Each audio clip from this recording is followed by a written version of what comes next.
آج تک اللہ رب العزت کی طرف سے جتنے بھی عذاب آئے ہیں، آتے ہیں یا آئیں گے، یہ ہمارے معصیت کی وجہ سے ہے، یہ شب و روز ہمارے گناہوں کی وجہ سے ہے، یہ شب و روز ہمارے اللہ رب العزت کی نافرمانی کی وجہ سے ہے۔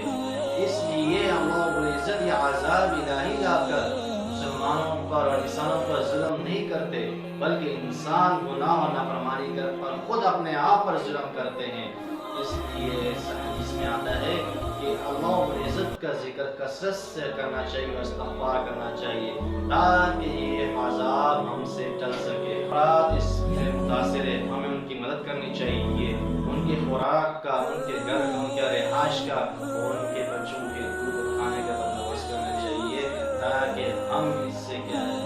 ہم تاکہ نمائش اللہ کی طرف سے آئی ہے، اللہ کی طرف سے ہم اس سے پورا اتر سکیں،